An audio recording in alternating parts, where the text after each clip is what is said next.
बिस्मिल्लाहिस्समीइल अलीम मिनश शैतानिर रजीम। बिस्मिल्लाहिर्रहमानिर्रहीम। अल्हम्दुलिल्लाहिल्लज़ी जअलना मिनल मुतमस्सिकीन बिविलायति अली इब्न अबी तालिब।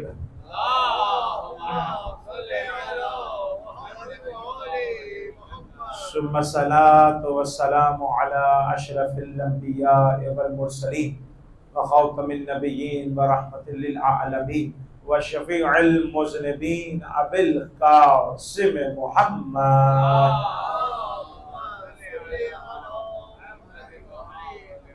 व आलिहि व इतरतिहि व अहले बैतिहि अत-तय्यबीन अत-ताहिरीन अल-मासूमीन अल-मज़लूमीन व लअनतुल्लाहि अला अदाइहिम अजमईन। अम्मा बअद फ़क़द क़ाल अल्लाहु तआला फ़िल क़ुरानिल मजीद वल फ़ुरक़ानिल हमीद व क़ौलुहुल हक़। बिस्मिल्लाहिर रहमानिर रहीम। फ़ल्लज़ीना आमनू बिही व अज़्ज़रूहु व नसरूहु वत्तबऊ नूरल्लज़ी उन्ज़िला मअहू फ़उलाइका हुमुल मुफ़्लिहून। सलवात पढ़ेंगे मिलकर मोहम्मद।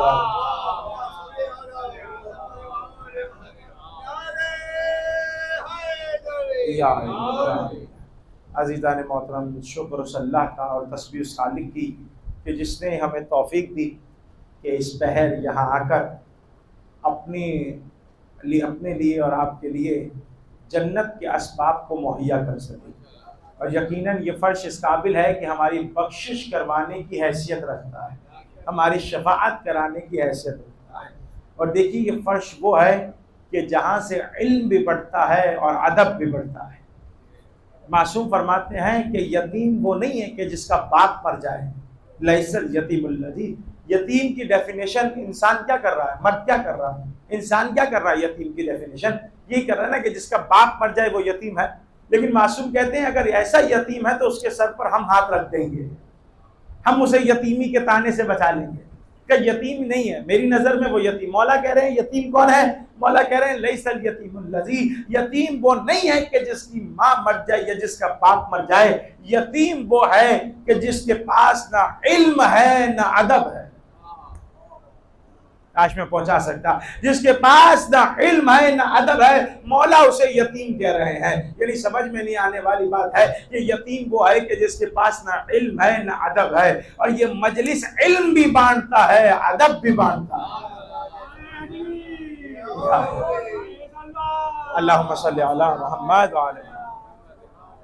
अगर मैं जुमला कहूं तो ये गलत ना होगा कि इल्म बांट रहा है ये मजलिस, कि तौहीद का पैगाम आपको फर्श अदाए हुसैन पर मिल रहा है, नबूवत के हकाइक आपको फर्श अदाए इमाम हुसैन पर मिल रहा है, इमामत की हकीकत आपको फर्श इज़ा इमाम हुसैन पर मिल रही है। मैं जुमला कहूं कि जैसे ही मुहर्रम का आगाज नमूदार हुआ तो आगाज होने के बाद लाखों करोड़ों मिंबर तो सज गए और हर मिंबर पर अलग अलग खतीब बैठा और अलग अलग बात को करने लगा। ऐसा नहीं है कोई एक बात तय है कि फकत और फकत यही की जाएगी, नहीं। किसी मौलाना ने तौहीद का मौजू रखा, किसी मौलाना ने नबूवत का मौजू रखा, किसी मौलाना ने इमामत का मौजू रखा, कोई मौलाना नमाज पर गुफ्तगू कर रहा है, कोई मौलाना रोजे पर गुफ्तगू कर रहा है। सब अलग अलग गुफ्तगू कर कर बता रहे हैं कि अगर उस मारूफ आदमी ने अगर ये जुमला कहा था कि दीन हुसैन, तो ये गलत नहीं है, क्योंकि दीन ने आज भी पनाह हुसैन की मजलिस में ली हुई है।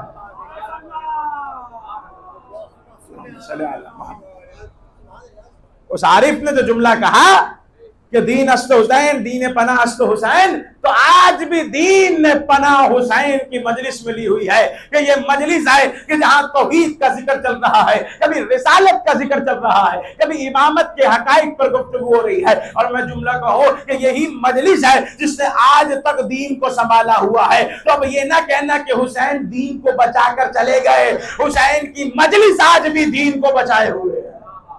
हुसैन की मजलिस आज हो, आज अल्लाह के मजहब को जिंदा किए हुए, अल्लाह के दीन को बचाए हुए है। और मैं जुमला कहूं कि अदब भी यही मजलिस सिखाती है।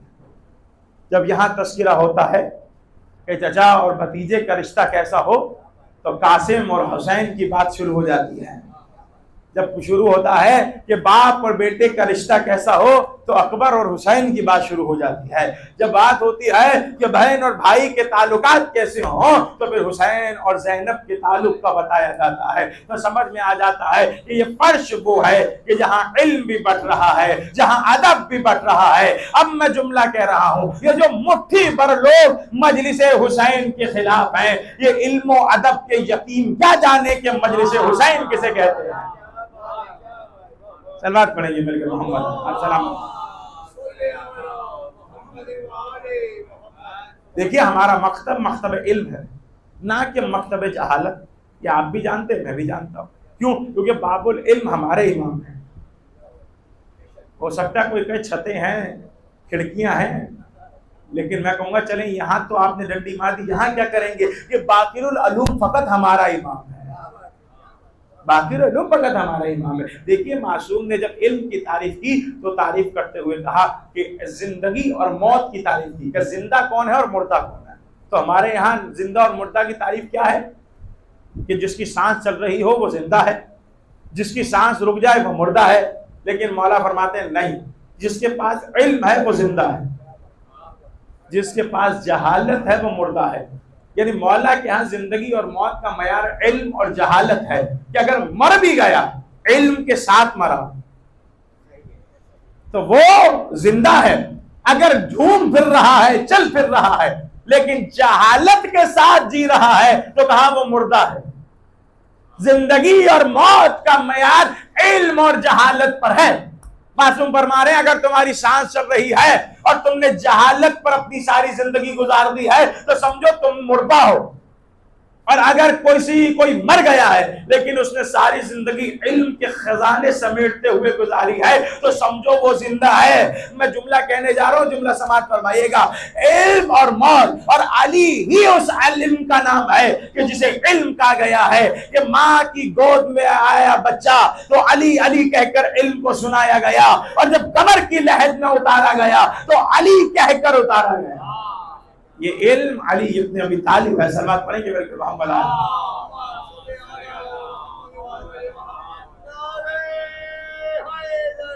या मैं समझा अल्लाहुम्मा सल्ली अला मुहम्मद व आले मुहम्मद व अज्जिल फरजहु अजमाइन। तो ये मजलिसें इल्म भी बांटती हैं, अदब भी बांटती हैं। अब इसी जुमले पर कुछ कहना है और आपकी ज़हमतों को तमाम करना है।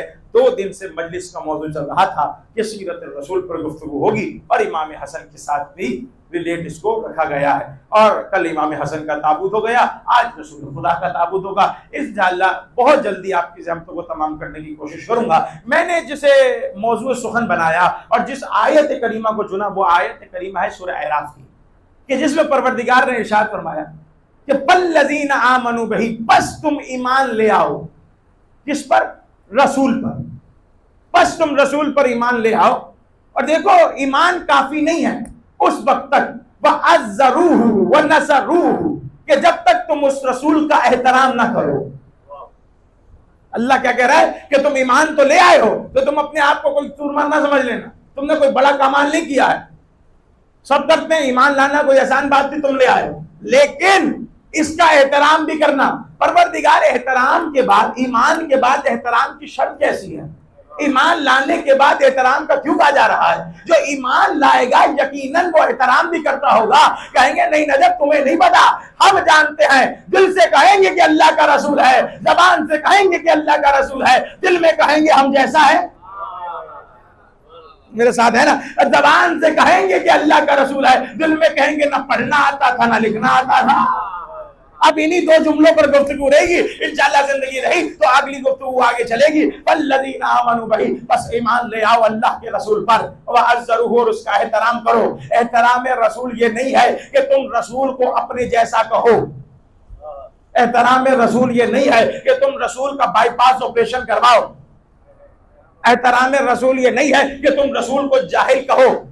आपने खुद सुना होगा कि वो जो सोशल मीडिया पे आप भी मौजूद हैं, तो मदीने में एक मौलाना साहब हैं, लाल रुमाल सर पर ओढ़े हुए, वो हर बंदे को रोकते हैं और कोई पूछते हैं ये कड़ा क्या है, ये टोपी क्या है, ये अमामा क्या है। उसने एक बंदे को रोका तो रोकते हुए पूछा ये क्या? उसने कहा ये खत है। कि क्या करना है? कि मेरे दोस्त ने कहा है कि इसे जरिए रसूल में फेंक देना। तो हमें तो इससे इख्तलाफ नहीं है, क्योंकि हम अरीजों के मानने वाले हैं, हम अरीजों के डालने वाले हैं, हमें तो इस बात पे इतराज नहीं है। लेकिन उस मौलाना को था, क्योंकि ना उसने कभी किसी को जिंदा माना,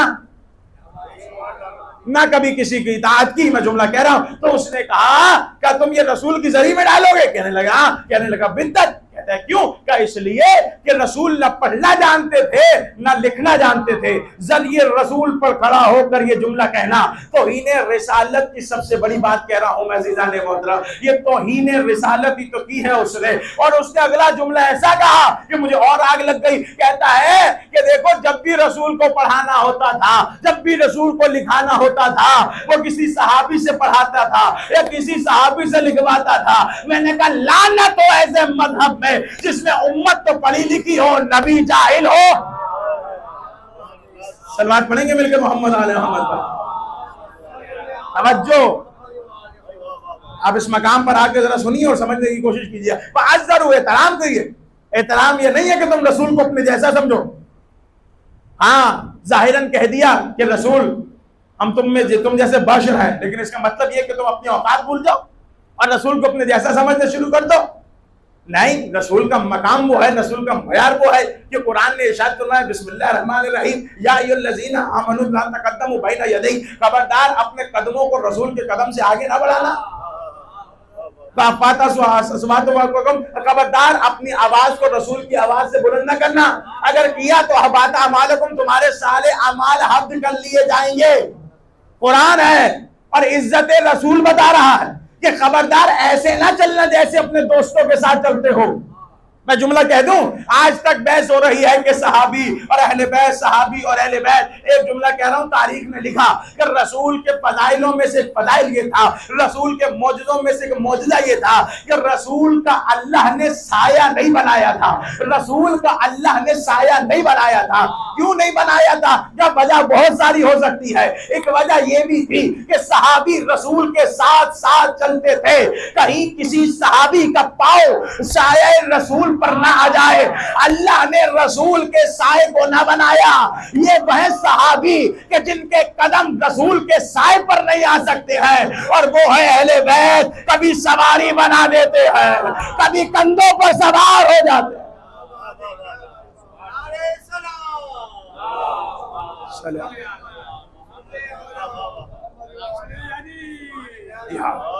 तवज्जो है ना अज़ीज़ान मोहतरम, ये है सहाबी रसूल, ये है मकाम। तुम जैसे कैसे हो गए? तुमने देखा नहीं रसूल का इज्जत, रसूल का प्रोटोकॉल। या अय्युहल्लज़ीना ला तक़द्दम, अपने कदम को रसूल के आगे ना बढ़ाना। यानी रसूल से पीछे चलने में इज्जत है, आगे चलने में इज्जत नहीं है। अगर तुमने कदम बढ़ाया तो अल्लाह कह रहा है मैं सारे अमाल हद कर लूंगा। अल्लामा तालिब जोरी साहब कहते हैं कि जो नमाज हद हो जाने वाली हो उस पर तकब्बुर कैसा।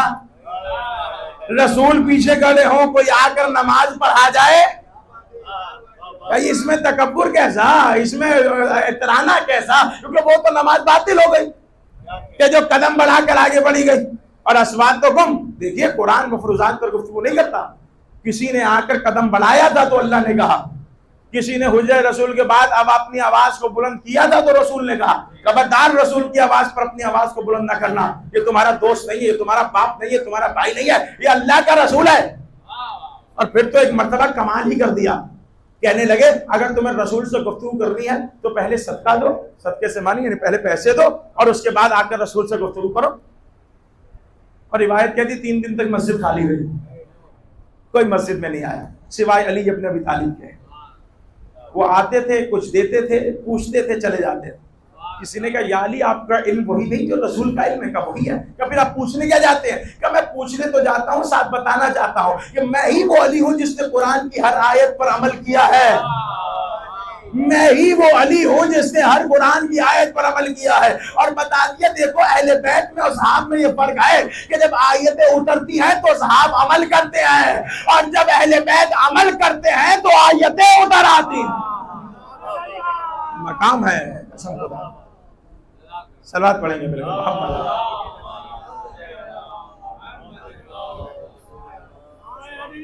यार।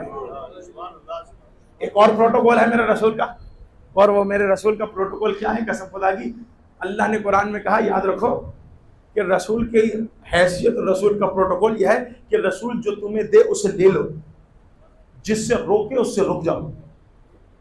रसूल की हैसियत यह है। रसूल जाते हुए कह रहे हैं इन्नी तारिकुन फिकुम सकलैन, मैं दो चीजें छोड़े जा रहा हूं, एक कुरान है, एक अहले बैत है। और अब कोई आगे बढ़कर के या रसूलल्लाह हमारे लिए एक काफी है। तुमने कुरान में रसूल का एहतराम नहीं पढ़ा? कुरान का एहतराम, रसूल का एहतराम क्या है कुरान में? कि जितना दे उतना ले लो, जितने से रोके उतने से रुक जाओ। जुमला तो सुनिए अजीजा ने मोहतरम, अल्लाह का रसूल कह रहा है मैं दो छोड़े जा रहा हूं। हमारी इतनी हिम्मत, हम आगे बढ़ के कह रहे हैं नहीं हमारे लिए काफी है। कल नहीं, वो एक भी तुम्हें कोई फायदा नहीं देगा, क्योंकि जब रसूल ने दो कहे हैं तो एक तुम्हें क्या फायदा देगा, वो एक भी तुम्हारे काम नहीं आएगा, क्योंकि दो है तो दो को रखना पड़ेगा। आइए अजीजा ने मोहतरम, मैं जुमला कह रहा हूँ, वह अज़्ज़रू एहतराम का कहा गया, और एहतराम रसूल का जगह जगह बयान किया गया है कि रसूल से आगे कदम न बनाना, रसूल को अपने जैसा ना कहना।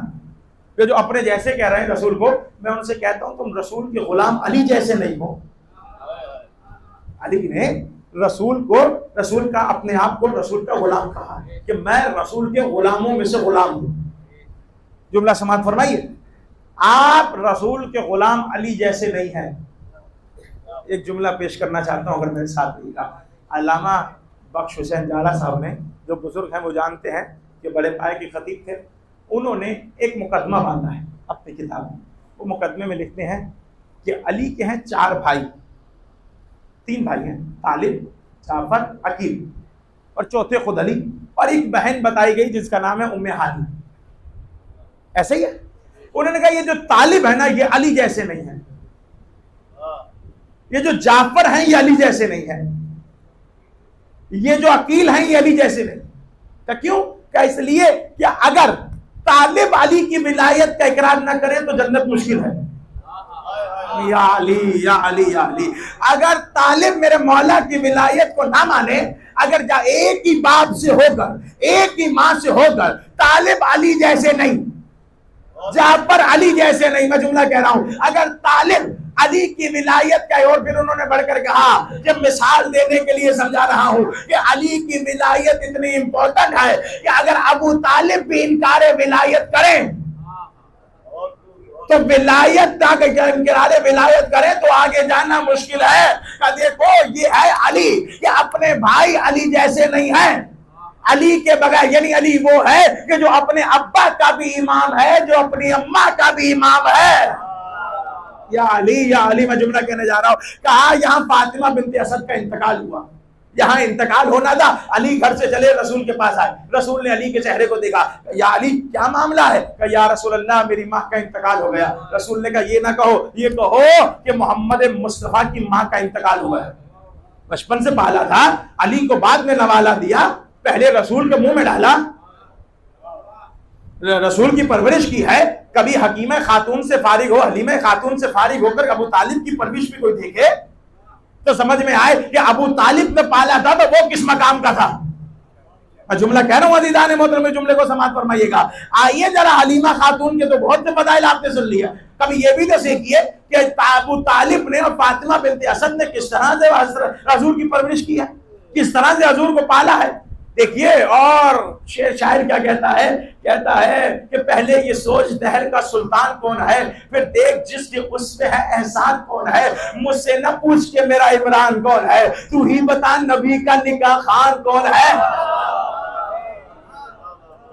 पहले ये सोच दहर का सुल्तान कौन है, मुझसे ना पूछ के मेरा इमरान कौन है, तू ही बता नबी का निकाह खान कौन है। तहरीर क्या कलम से बना इसकी शान हो, इस्लाम जिसकी गोद में पलकर जवान हो।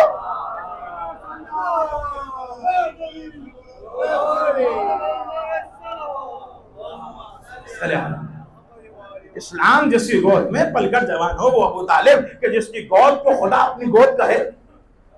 अभी मिलाद आने वाला है तो मिलाद वही मिलाए जिसके अबू तालिब से ताल्लुकात अच्छे हों, क्योंकि मिलाद मनाना सिखाया ही अबू तालिब ने है। मिलाद का मनाना, नात कहना या तो परवरदिगार सिखाता है या अबू तालिब सिखाते हैं। कि अली की जगह पर कभी रसूल को लिटाते हैं, रसूल की जगह पर कभी अली को लिटाते हैं। क्यों? आदत डाल रहा हूं, हिजरत की शब सोना है। मैं जुमला कह रहा हूँ अजीज़ान मोहतरम, कहा कि अली अपने अब्बा के का यहाँ फातिमा बिन्त असद का इंतकाल हुआ। अली चलते हुए रसूल के करीब आए, रसूल ने देखा, रसूल ने कहा अली क्या हुआ? कहा मेरी माँ का इंतकाल हो गया। कहा ये ना कहो कि तुम्हारी माँ, ये कहो कि मोहम्मद मुस्तफ़ा की माँ का इंतकाल हो गया। ये उसकी माँ की बात कर रहा हूँ जिसके बाप को आज तक लोग काफिर कह रहे हैं। मैं जुमला सुनिएगा अजीज़ान मोहतरम। अब रसूल चले, घर पर आए। घर पर आने के बाद रसूल ने देखा क्या कि शहजादी का इंतकाल हो गया। रसूल ने एक मर्तबा गुस्ल दिया, गुस्ल देने के बाद अपने कुर्ते का कफन दिया। सब देख रहे हैं कि ये क्या हुआ, कुर्ते का कफन दिया। फिर जनाजा चला, 70 तकबीरें रसूल ने बीवी के जनाजे में की, 70 तकबीर। लोग देख रहे हैं ये क्या हो रहा है। फिर एक मर्तबा कब्र के करीब आए, कब्र में शहजादी फातिमा बिन्त असद को उतारा। उतारने से पहले रसूल खुद कब्र में उतरे, उतर के कहने लगे कब्र आगाह हो जा, मेरी माँ आ रही है, मेरी माँ आ रही है, आगाह हो जा। और रसूल उतरे। उतरने के बाद रसूल ने फिर निकले, और निकलने के बाद फिर फातिमा बिन्त असद को कब्र की गोद में रखा और तावीज़े कब्र को बंद किया। एक मर्तबा जब सब जाने लगे तो कब्र के सरहाने बैठकर कहने लगे तेरा बेटा, तेरा बेटा, तेरा बेटा। अब जब ये जुमले कहे, शमए रिसालत के परवानों ने घेर लिया। कहने लगे या रसूलल्लाह, इस जनाजे में आपने कुछ काम अलग किए हैं। का कौन से काम?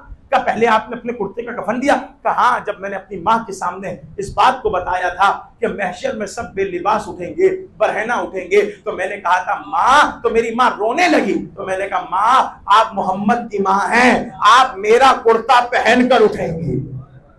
आप मोहम्मद मुस्तफा की माँ है, आप मेरा कुर्ता पहन। कहा आपने 70 तकबीरें। कहा नमाज पढ़ने वाले सिर्फ तुम नहीं थे, कभी कोई फरिश्तों की सफ आकर कहती थी हमें नमाज पढ़ाओ, कभी कोई फरिश्तों की सफ आकर कहती थी हमें नमाज पढ़ाओ। जुमला तो अजीज़ान मोहतरम अभी आने वाला है। कि अच्छा फिर आपने कब्र में उतरे, और उतरने के बाद आप कब्र के सरहाने पर बैठकर कहने लगे तेरा बेटा, तेरा बेटा, तेरा बेटा। ये मामला क्या है? क्या उस वक्त मेरी माँ से सवाल हो रहे थे कि तेरा रब कौन है, तेरा नबी कौन है, तेरी किताब क्या है, तेरा इस्लाम की, तेरा दीन क्या है? मेरी माँ ने सब जवाब दे दिए। जब पूछा तेरा इमाम कौन है, मेरी माँ खामोश हो गई। इसलिए नहीं कि पता नहीं था कि मेरा इमाम कौन है, सोच रही थी अमीरुल मोमिनीन कहो, फातिहा खैबर कहो, इमामुल मुत्तकीन कहो, असदुल्लाह गालिब कहो, क्या कहकर अपने बेटे को पुकारो। तो मैंने कहा माँ के लिए बेटे का सबसे बड़ा लक़ब होता है बेटा होना। आप कहिए मेरा बेटा मेरा इमाम है, मेरा बेटा मेरा इमाम है, मेरा बेटा मेरा इमाम है। जुमला कह रहा हूं, जब अली की अपनी अम्मा का कब्र में अली के बगैर गुजारा नहीं, किसी और की अम्मा का कब्र।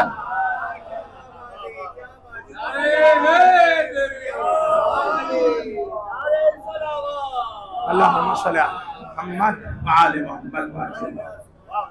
जो है ना अज़ीज़ान मोहतरम, ये है अली की विलायत। रसूल तो बहुत दूर की बात है, तब अली के विलायत तक तो पहुंचकर देखो, तुम अली के कमालात तक तो पहुंचकर देखो। मैं जुमला जो कह रहा हूं तो मैं अपने मौजू पर दोबारा वापस जाऊंगा। आज मुझे समझाना है कि बात जरूर हो, एहतराम होता क्या है। तुम रसूल को अपने जैसा कह रहा, तुम अली जैसे तो बन जाओ। अली जैसे तो अली के अपने भाई नहीं, मैं मौजू से नहीं हटाऊंगा अज़ीज़ान मोहतरम। अली जैसे तो अली के अपने भाई नहीं, कि जब तक अली की विलायत का इकरार ना करेंगे जन्नत मुश्किल है। फातिमा बिन्त असद ने जब तक बताया नहीं, आगे मामला नहीं बढ़ा। अली की जरूरत अली की वालिदा को भी है।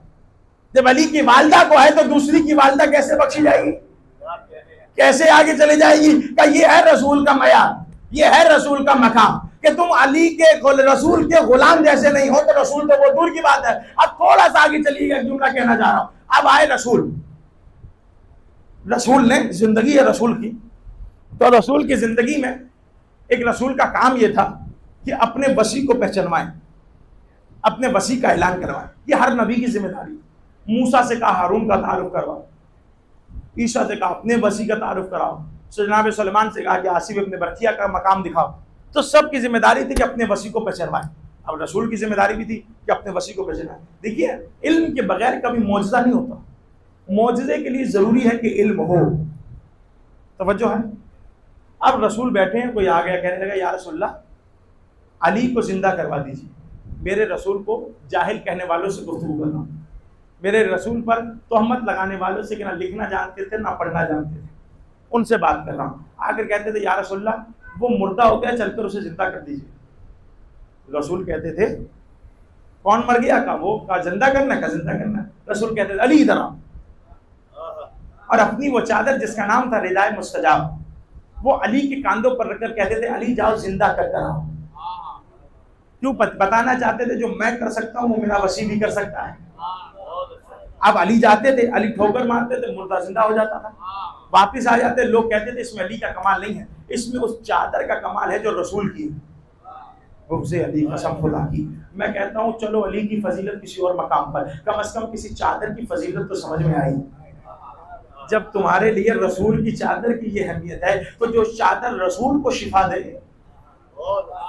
उस चादर ज़हरा का क्या कमाल होगा, क्या आसान होगा। मैं आगे कर रहा हूँ जुमले। अजीज़ाने मोहतरम चले, अब रसूल इस दुनिया से गुजर गए 11 हिजरी को। उसके बाद शुरू हुआ अली की विलायत का दौर, अली की इमामत का दौर। अब जब अली की विलायत का दौर आ गया तो कूफा में मौला रह रहे, लोगों ने कहा आओ अली का इम्तिहान लेते हैं। अब तो रसूल भी नहीं है दुआ देने वाले, अब तो चादर डालने वाले रसूल नहीं है। अब देखते हैं अली मुर्दा जिंदा कर सकते हैं या नहीं। एक कत्ल हुआ जिसका नाम था मुदरिक इब्ने हुंज़ला, उसका कत्ल हुआ। उसका कत्ल होना था, एक मर्तबा सब चलते हुए अली के पास आए, या अली मुदरिक का कत्ल हुआ है, आप चलिए चलकर उसे जिंदा कीजिए। मौला ने कहा जिंदा क्यों करवाना है? क्या उसका कत्ल हुआ है, उसके कातिल का पता करवाना है। मौला ने कहा देखो उसके कातिल का मैं बता देता हूँ। उसके घर में उसके चचा की बेटी थी, उसने उसे तलाक देकर दूसरी शादी की, उसके चचा ने उसे कत्ल कर दिया। कहने लगा नहीं या अली हमने उसी की जबान से सुनना है। आप समझिए तो सही, उसी की जबान से सुनना है। कहा ठीक है उसी की जबान से सुनो। एक मर्तबा ऐलान किया, मेरे गुलाम ऐलान कर दो कि आज जो नबी वाले मौजज़े अली से देखना चाहे वो मस्जिद में इकट्ठा हो। एक मर्तबा चले और जाकर खड़े हुए रसूल, और रसूल का खड़ा होना, और रसूल ने ऐलान किया, अली ने ऐलान किया, वो जनाजा आ गए, अली चले, अली ने जाकर मुसल्ला बिछाया, 2 रकत नमाज पढ़ी, नमाज पढ़कर उठे। उठने के बाद जनाजे पर ठोकर मारी और कहा कुम बिइज़्निल्लाह, अल्लाह के इज़्न से खड़ा हो जा। मुदरिक खड़ा हो गया, सब हैरान। अब जुमला तो रिवायत तो खत्म हो गई, जुमला मेरा है, अगर समाज फरमाना चाहे तो जाए। अली ने किए 2 काम, पहले नमाज पढ़ी, फिर किया मुर्दा जिंदा। अली ने ये 2 काम कर कर 2 नजरियों के मुंह पर तमाचा मारा।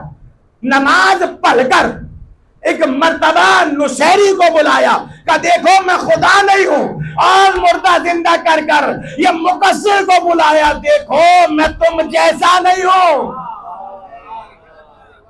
तुम गुलाम रसूल अली जैसे नहीं हो सकते। अली ने ये काम कर कर दिखाया, रखा, 2 नजरियों के मुंह पर तमाशा मारा। क्या तुम क्या समझते हो? तुम ये समझते हो कि हम तुम जैसे हैं, या तुम हम जैसे हो? ये तुम्हारी भूल है, भूल थी और बहुल भूल रहेगी। तो हम जैसे कभी नहीं हो सकते, हमारा मयार अलग है। हमारी और तुम्हारी विलादत में जब फर्क है तो मकाम एक जैसा कैसे होगा? विलादत तो आपने देखी है ना, रसूल की विलादत भी आपके सामने है, अली की विलायत भी आपके सामने है, नबी की विलायत भी, आप सबकी विलादत आपके सामने है। आप सबकी विलादत को देख रहे हैं कि किस तरह से विलादत हो रही है। अब कुरान ने क्या कहा? कुरान ने कहा हमने तुम्हें अब तुम्हारी माओ के शिकम से ऐसे निकाला है कि तुम जाहिल थे, तुम कुछ भी नहीं जानते थे। हमारी खिलकत बयान हो रही है कि हम कुछ भी नहीं जानते थे, हम जाहिल थे। लेकिन अल्लाह ने कुरान में कहा बिस्मिल्लाहिर्रहमानिर्रहीम, अर्रहमान अल्लमल कुरान खलक़ल इंसान। रहमान वो है कि जिसने पहले कुरान की तालीम दी है, फिर इंसान को खल्क किया है। 2 तरह के इंसान हो गए, एक वो जो जाहिल आया, एक वो जिसे पहले कुरान की तालीम दी फिर दुनिया में भेजा। यही तो फर्क है। एक तो वो है कि जो जाहिल आया, एक वो है कि जिसे कुरान, कौन है? जाहिल वाले तो हम हैं, जिसे कुरान की तालीम दी गई फिर भेजा। ये कौन है? तो ये वही है कि जो आते ही रसूल की गोदी में कहे या रसूल अल्लाह तौरात सुनाऊं, ज़बूर सुनाऊं, अंजील सुनाऊं।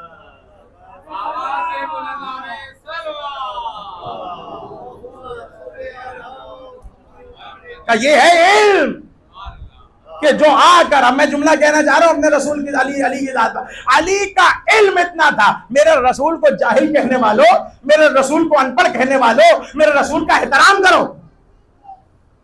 मैं भी एक सवाल छोड़े जाऊंगा, जो सवाल आप सबको देखना होगा, और ये कोई पूरी मजलिस सुने ना सुने, ये सवाल को अपने ज़हन में रखना, जो आखिर में छोड़कर जाऊंगा कि अली का इल्म, अली का इल्म देखोगे, अली का इल्म देखना तो आओ।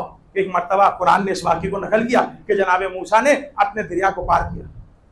दरिया को पार करना था, हुआ क्या? का दरिया को पार किया जनाब मूसा ने, किसी ने आकर पूछा, मूसा इस वक्त सबसे बड़ा आलिम कौन है? जनाब मूसा ने कहा मैं। और जाहिर सी बात है, नबी हैं, सबसे बड़े आलिम हैं। थोड़े से आगे चले, अब कुरान में आयत आ चुकी है, हमने हर आलिम के ऊपर एक आलिम रखा। मूसा थोड़ा से आगे चले, एक मर्तबा अल्लाह ने कहा, मूसा वहां जाओ जहां दो दरिया आपस में मिल रहे हैं, वहां एक आलिम बैठा है, उससे जाकर इल्म हासिल करो। ये है इल्म, कसम खुदा की, ये है इल्म। सबसे बड़ा इल्म क्या है? मौला फरमाते हैं कि इल्म के 3 जीने हैं। जो पहले जीने पर आता है वो मुतकब्बिर हो जाता है, कभी माइक वाले को डांट, कभी किसी को डांट, कभी किसी को डांट, क्या वो मुतकब्बिर हो जाता है।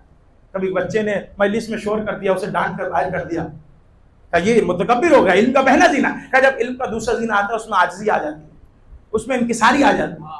क्या जब इल्म का तीसरा जीना आता है तो वो ये जान जाता है कि मैं कुछ नहीं जानता। अरस्तू से उसके शागिर्द ने कहा, ए उस्ताद आप सब कुछ जानते हैं। अरस्तू कहता है मैं कुछ नहीं जानता। कहते हैं आप बहुत कुछ जानते हैं। कहते हैं मैं कुछ नहीं जानता। अब शागिर्द को गुस्सा आया, कहने लगा वो जो बाहर यूनिवर्सिटी के मोची बैठा है वो भी कुछ नहीं जानता, आप भी कुछ नहीं जानते, तो आप में और उसमें फर्क क्या हुआ? अरस्तू ने कहा नहीं फर्क तो है। क्या फर्क है? क्या फर्क ये है कि वो ये नहीं जानता कि वो नहीं जानता, लेकिन मैं जानता हूं कि मैं नहीं जानता। सबसे बड़ा इल्म यह है कि अपनी जहालत का एतराफ हो जाए। सबसे बड़ा इल्म यह है कि अपनी जहालत को इंसान मान ले। और मैं उलमा से यही कहता हूं, अपने आप से भी यही कहता हूं कि अगर कोई मसला पूछे, कोई बात पूछे, तो तुम मासूम नहीं हो। तुम पर जिम्मेदारी नहीं है कि तुम सही बताओ। नहीं पता तो कहकर चले जाओ नहीं पता। ये तुम्हारी शान घटाएगा नहीं बल्कि शान बढ़ाएगा। ये तुम्हारी इज्जत बढ़ाएगा। क्यों? तुम्हारी नजर में, क्योंकि जो पूछा है तुम्हें नहीं पता, जाकर तुम उसे रिसर्च करोगे, तुम उसे जानने की कोशिश करोगे। अगर तुमने कुछ और बता के चले गए, उसी को अपने ज़हन में रखोगे कि यही है, तुम्हें आगे हिस्ट्री पढ़ने का कोई फर्क नहीं मिलेगा। बस जुमला कह रहा हूं अजीज आने वाला। मूसा गए खिजर के वक्त, आए उधर, देखा कि जनाब खिजर बैठे हैं, कहा मुझे पढ़ाइए। जनाब खिजर कहते हैं आप बर्दाश्त नहीं कर पाओगे, आप सब्र नहीं करोगे। नबी को कह रहे हैं आप सब्र नहीं करो। कहने लगा नहीं मैं सब्र करूंगा। 3 वाकयात हुए, आप सब जानते हैं वो वाकयात क्या है? जानते हैं ना? दीवार को संभाला, कश्ती में सुराख हुआ, उसके बाद बच्चे का कत्ल। अब जब बच्चे का कत्ल हुआ तो जनाब मूसा ने जनाब खिजर का गिरबान पकड़ा। कहा ये क्या किया आपने? बच्चे को कत्ल कर दिया। जनाब खिजर ने कहा मैंने कहा था ना तुम बर्दाश्त नहीं कर पाओगे, अब तुम्हारा रास्ता अलग, मेरा रास्ता अलग, तुम अलग मेरा अलग। कहा ठीक है, जा रहे थे। कहा उसी वक्त, ये मदीनतुल मुआजिज की रिवायत शुरू हुई, कहे उसी वक्त एक परिंदा आकर पानी पर बैठा, उसने पानी पर आकर अपने चोंच में पानी को लिया, एक मर्तबा मशरिक में फेंका, फिर पानी लिया मगरिब में फेंका, फिर पानी लिया आसमान पर फेंका, फिर पानी लिया, एक मर्तबा दोबारा पानी में फेंका। जनाब खिजर पूछते हैं मूसा जानते हो ये परिंदा क्या कह रहा है? मूसा कहते हैं नहीं।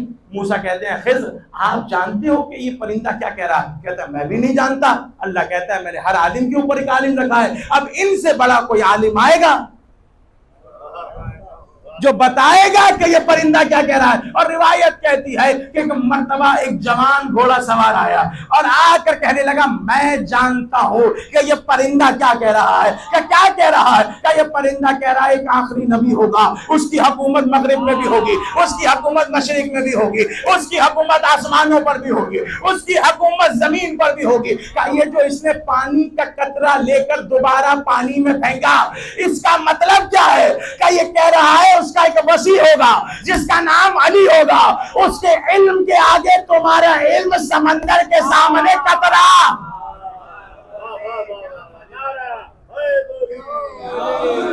अब मैं आलम इस्लाम से कहता हूं अगर उस जवान का पता तुम्हारे पास है तो हमारे सामने रखो कि वह जवान कौन था।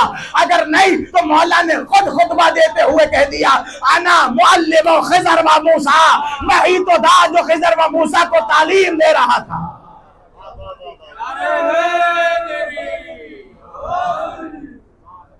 जो है ना ये मकाम है रसूल। अब मैं वो सवाल कायम करूं और आपकी ज़हमतों को तमाम करूं। वो सवाल कायम क्या होगा? वो सवाल ये होगा इल्म अली है, पहुंच गया इल्म अली है। अब पूछा अली से अली इतना इल्म का, ये शान रिसालत का सबसे बड़ा जुमला कह रहा हूं मैं, इतना इल्म कहां से आया? जब मिंबर पर बैठे सलूनी सलूनी का दावा, कोई सरों के बाल की तादाद पूछा कह रहा बता दे दूं तस्दीक किससे करवाएगा?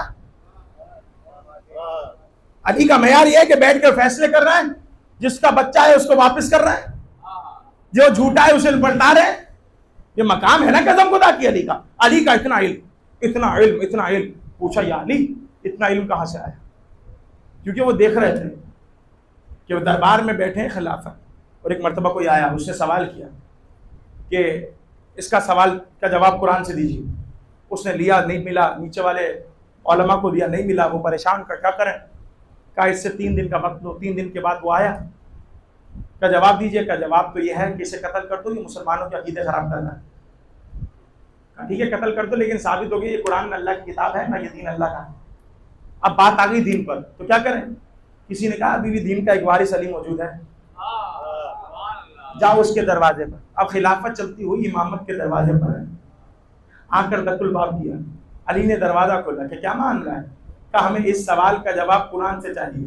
मेरा दिल कहता है, अली ने कहा तुम वही नहीं हो जो कहते थे हस्बुना किताब अल्लाह, हमारे लिए अल्लाह की किताब काफी थी, तो आज मेरे दरवाजे पर क्या करने आए हो? आज मेरे दरवाजे पर क्यों आए हो? कहा आने का मकसद यह है कि हम पर वक्त नहीं है, दीन पर वक्त है, तो आइए दीन बताइए। तो एक मर्तबा अली ने कुरान को खोला, खोल के जवाब दे दिया, का ये लो जवाब। सब चले गए, खिलाफत इमामत के दरवाजे पे खड़ी रही, और खड़ी रहकर कहने लगी ए अली हम ढूंढते रहे हमें नहीं मिला, तुमने फौरन खोल कर कैसे जवाब दे दिया? तो अली कहने लगे देखो कुरान हमारी मिरास है, हम कुरान के वारिस हैं। जब ये मिरास वारिस के पास आती है तो खुल खुल कर बताती है हम फला मसले का जवाब है, हम फला मसले का जवाब है। ये वाबस्तगी है अली को कुरान के साथ।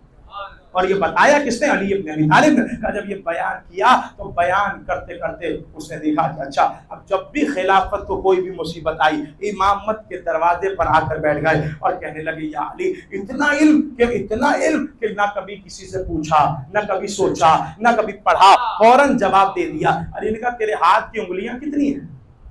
कहने लगा मौला 5 है। सोचा क्यों नहीं, देखा क्यों नहीं, पूछा क्यों नहीं? कहने लगा मौला मेरी आंखों के सामने रहती है, मैं क्यों पूछूं, मैं क्यों देखूं? मौला ने कहा जिस तरह ये तेरी उंगलियां है उसी तरह मेरी आंखों के आगे ये कायनात है, मेरी आंखों के आगे ये कायनात रहती है। मुझे ना किसी से पूछने की जरूरत है, ना देखने की जरूरत है, ना सोचने की जरूरत है, मैं इसलिए फौरन जवाब दे देता हूं। इतना इल्म था अली के पास, आखिर किसी ने पूछ लिया या अली इतना इल्म कहां से आया?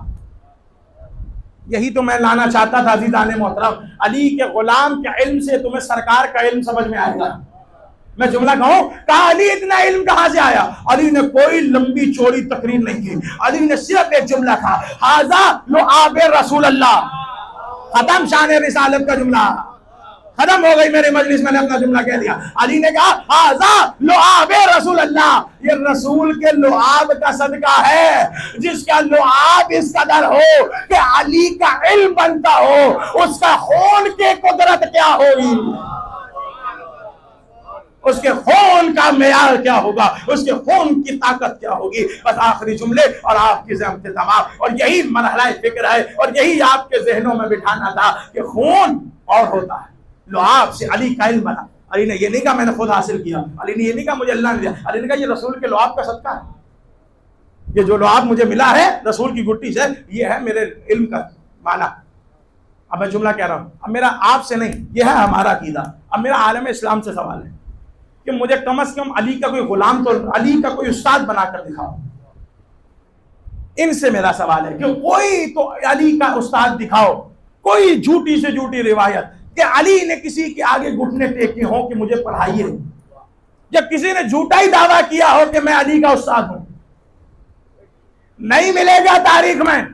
तो पूछिए फिर अली के पास इतना इल्म कहां से आया? वो छोड़ दीजिए अल्लाह ने दिया नहीं दिया, वो अलग रखिए, हम जाहिरी बात कर रहे हैं। बताइए अली के पास इतना इल्म कहां से आया? तो आखिर वो यही कहेंगे कि रसूल से आया। तो आप फौरन बढ़कर कहो कि भाई जो खुद पढ़ना लिखना नहीं जानता वो अली को पढ़ा कैसे? यही मरहला फिक्र था अज़ीज़ाने मोहतरम, यही मैंने अपने मजलिस को खिलाफ कर दी। या तो अली का कोई उस्ताद बताओ या रसूल को कभी अनपढ़ ना कहना, ये इज्जत है रसूल।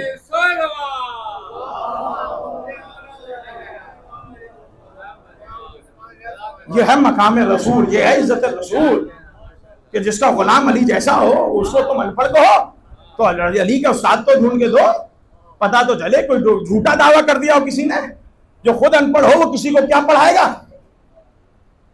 तो हमारी गुफ्तगू तो सिर्फ यहां तक है। अब अकल तुम्हारे पास है, अकल सलीम को दुलाओ और अपने अकल के घोड़ों को दुला के शान मुस्तफा कभी शियों के अकीदों में देखकर देखो। इन्होंने कहा हमने अली को बढ़ा दिया रसूल से, हमने कहा तुम्हारी गलत फहमी है। हुआ यूं है कि तुमने रसूल अपनी महफिलों में सुना, अली हमारी महफिलों में सुना।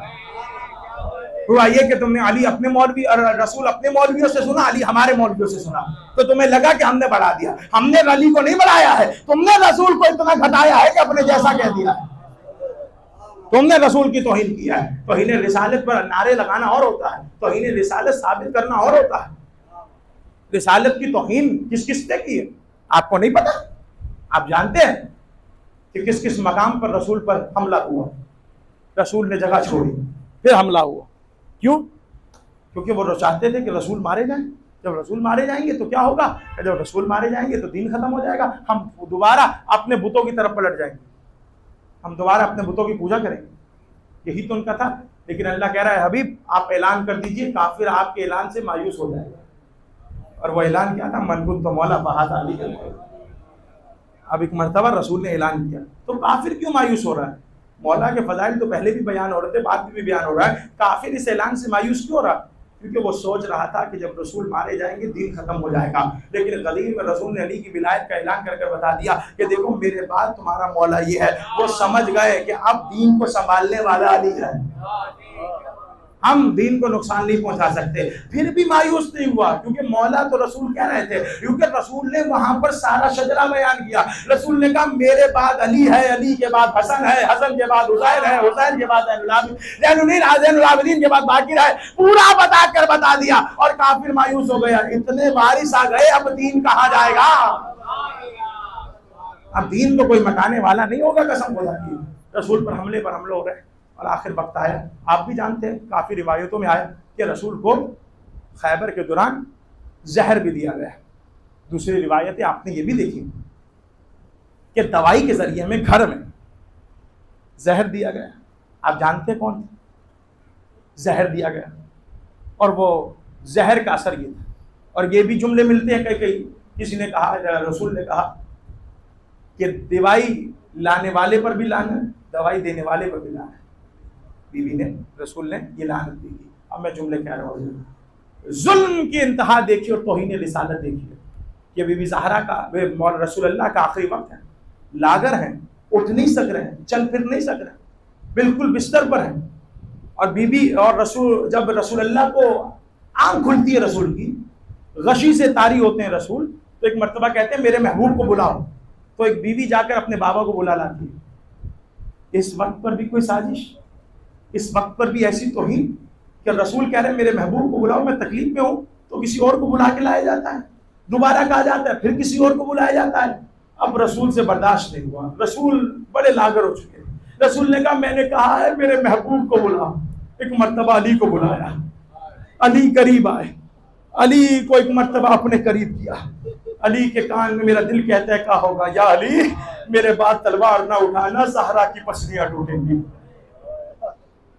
अली मेरे बाद तलवार ना उठाना, मौसिम ज़िबा हो जाएगा।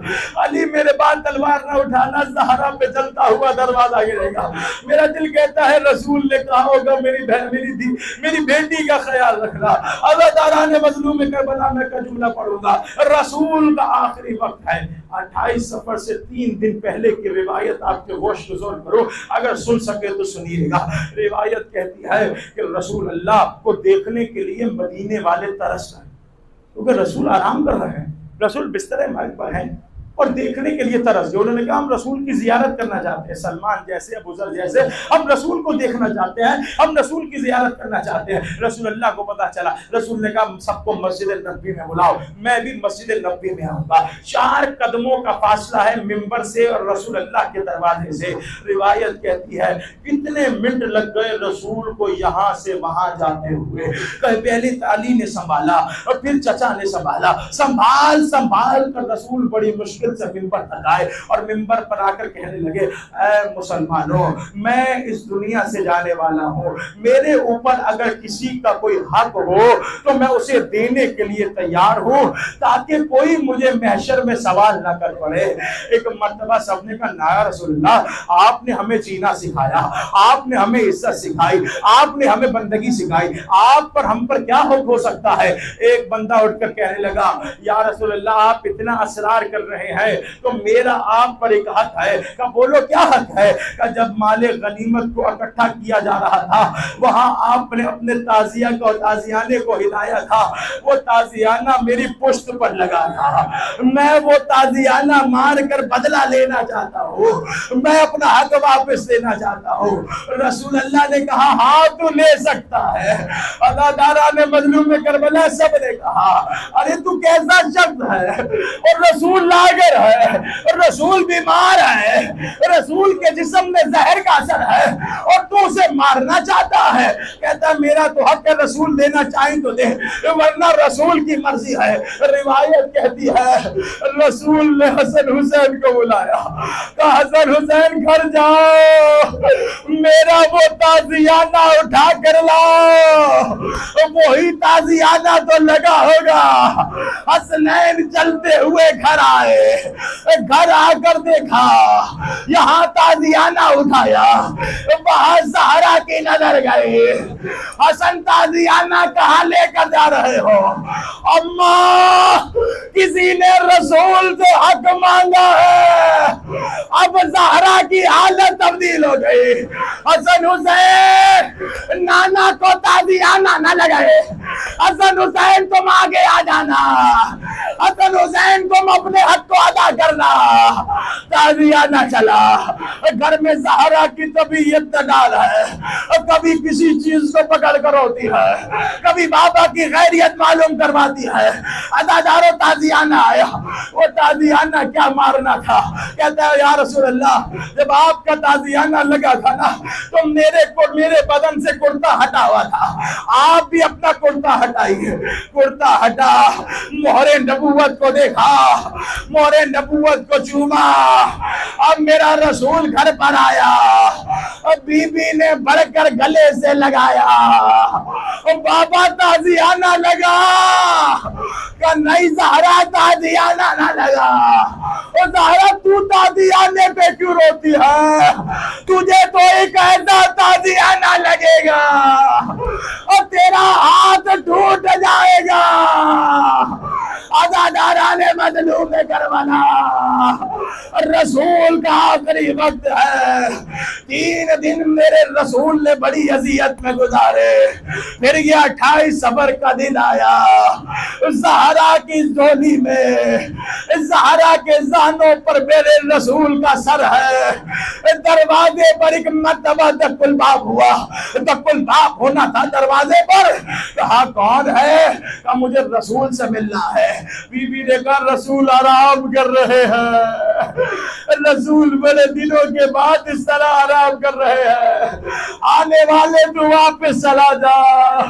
एक मर्तबा दोबारा तकुलबाब हुआ, बीबी ने कहा आने वाले वापस चला जा। जब तीसरी मर्तबा तकुलबाब हुआ, ज़हरा के आंखों से आंसू गिरे। एक जुमला कहूं बर्दाश्त कर सको, जो किसी का तकुलबाब बर्दाश्त ना कर सके, और वो अपने दरवाजे पर शोर शराबा, और वो अपने दरवाजे पे लकड़ियों वालिया। अदादारो रसूल की आंख खुली, ज़हरा अभी तो मैं जिंदा हूँ, रोने की वजह क्या है। बाबा, दरवाजे पे कोई बार बार आता है, मैंने कहा है मेरे बाबा की हालत ठीक नहीं है, तुम बाद में आ जाना। रसूल ने कहा ज़हरा, ये सिर्फ तेरे दरवाजे की इज्जत है, ये कभी भी किसी के दरवाजे पे नहीं रुका। ज़हरा ये मलकुल मौत है, ज़हरा इसे इजाजत दे दे। अज़ादारो रसूल का जनाजा उठ गया। मैं कहता हूँ बीबी, रसूल का जनाजा जब उठा होगा, 11 अफराद आए जनाजे में, ज्यादा से ज्यादा लिखा है, लेकिन मैं क्या कहूँगा, आप क्या सुनेंगे। मेरे रसूल का जनाजा पड़ा रहा, सकीफा में अपनी साजिशें होती रही, यहाँ रसूल के जनाजे के कोई कांधे देने वाला नहीं है। ज़हरा 3 दिन तक फूली बिछा कर बैठी रही, और कोई तो आएगा मेरे बाबा का पुरसा देने।